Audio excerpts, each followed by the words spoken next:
first speaker, Dr. Intira Jeannie Collins. Thank you for joining us. She's the Principal Research Associate at the MRC Clinical Trials Unit at University College London in the UK. Dr. Collins, over to you. Thank you so much.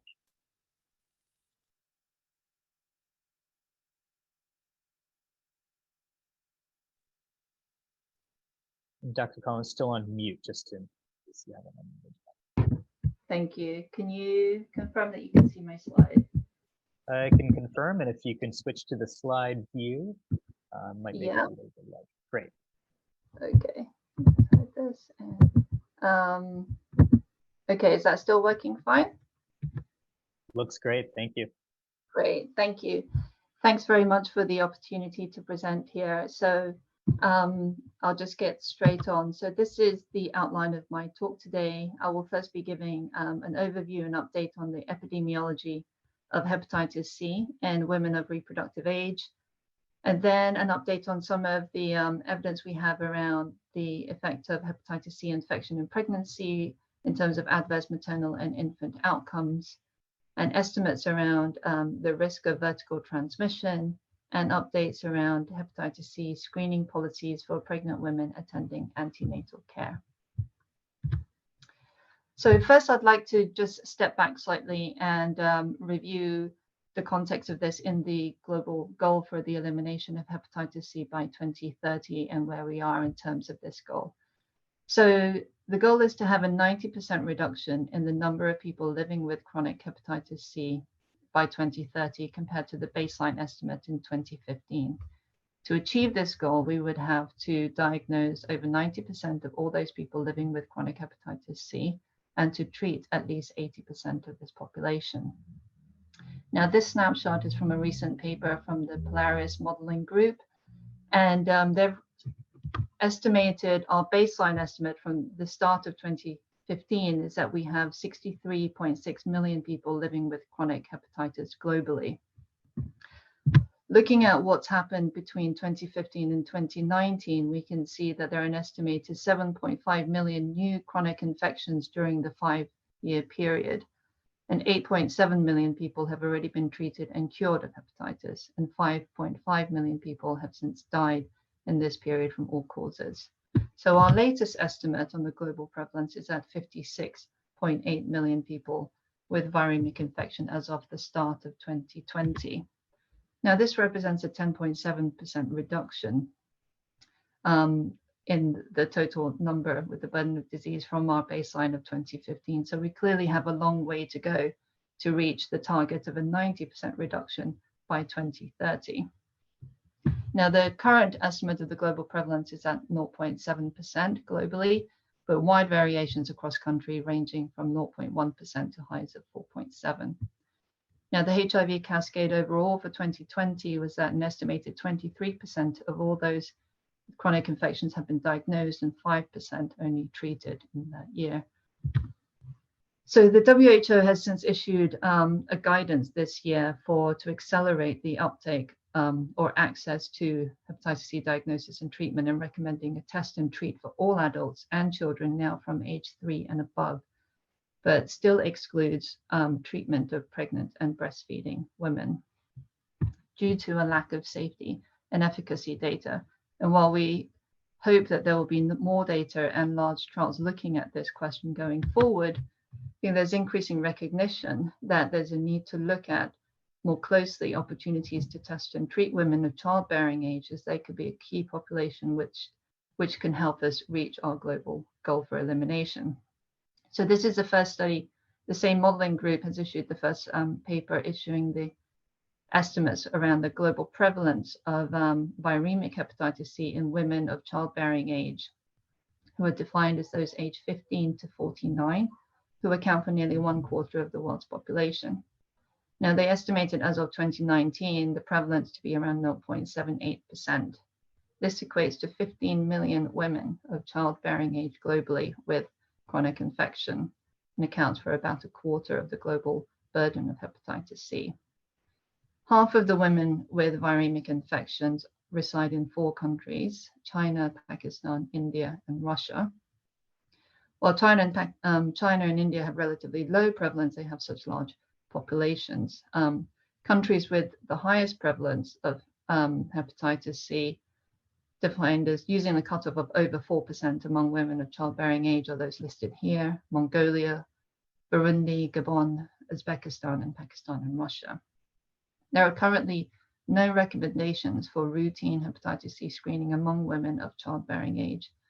And I'll go into more detail about how there are relatively few countries implementing universal screening of pregnant women in antenatal care. There have been some studies looking at the prevalence of hepatitis C among pregnant women, but most of these are seroprevalence studies looking at antibody status. And this has ranged widely from less than 0.1% to 7%. There's an important note of the differences in risk factors for hepatitis C status in pregnancy according to different countries and their different epidemics.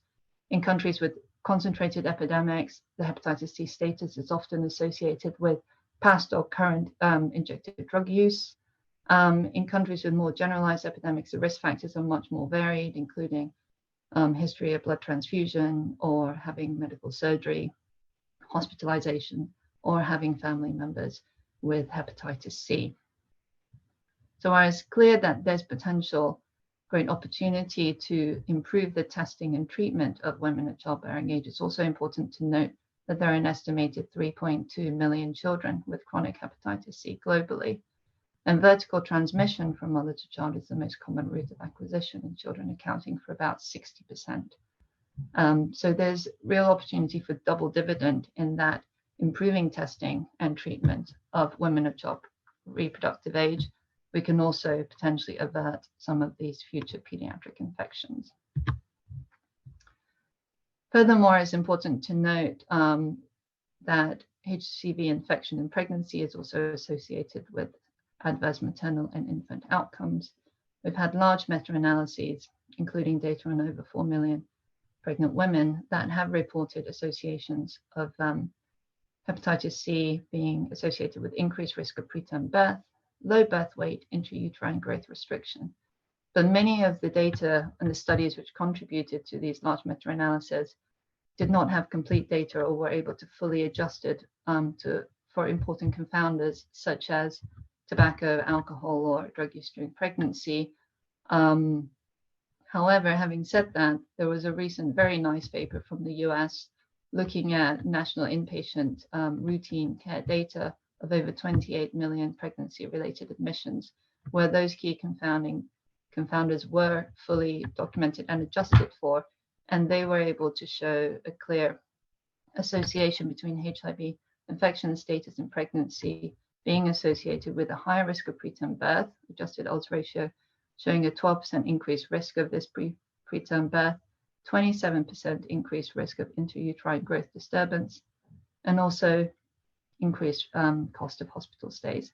But most of these studies have largely come from high-income countries, and there's very limited data of pregnant women in low middle-income countries where their characteristics and risk factors may be quite different. So there's a clear need for more data from those regions.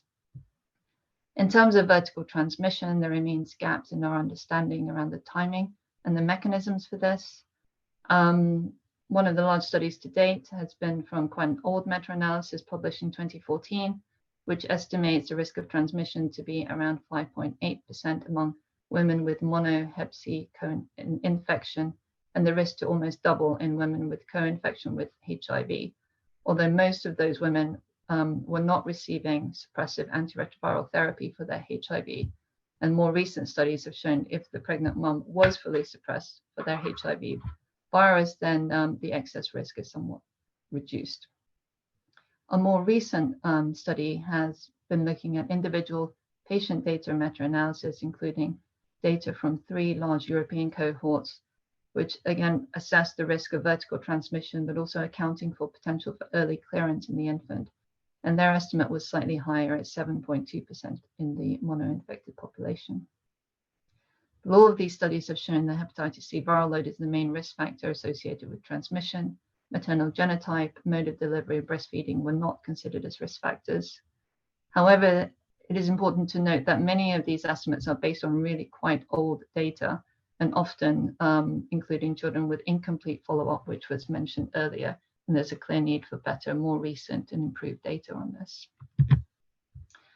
In terms of policies around hepatitis C screening in antenatal clinics, WHO still recommends risk-based screening. There has been a move towards recommendations for universal screening of all pregnant women attending antenatal care from the bodies shown here.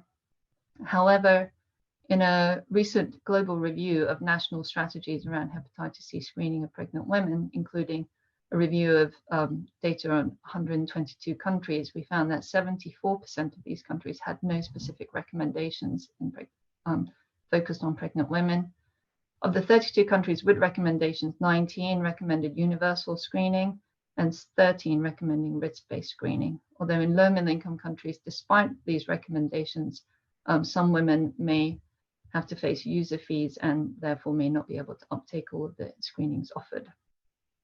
Having said that, there are increasing data to show the cost effectiveness of universal screening of pregnant women, despite assumptions on relatively low retention and uptake of treatment postpartum. So this could be even more effective if we were able to improve the retention postpartum. So in summary, I think we'd like to advocate that the elimination of hepatitis C has to include everyone, including pregnant women, breastfeeding women, and their infants, and their largest burden is in low and middle income countries. Hepatitis C, there is increasing evidence of this association with adverse outcomes for both mother and infant, and there's a clear risk of vertical transmission. Universal screening in antenatal care is clearly a unique opportunity to identify the women in need of closer monitoring in pregnancy, to refer for treatment, and also to ensure follow-up of the exposed infants. We're also very interested in the potential of treatment during pregnancy, which has clear potential for additional benefits still. And I'd like to flag a future talk by a colleague, Elizabeth Chappell, who'll be talking about a future trial aiming to look at this in the future at the next webinar. And we'd also like to advocate the need for a hepatitis C cascade of care data specific to pregnant women and their infants, as we have done for many years in the HIV field, to help us to better monitor the progress in this specific population. And just like to thank my colleagues who contributed to the slides. Thank you.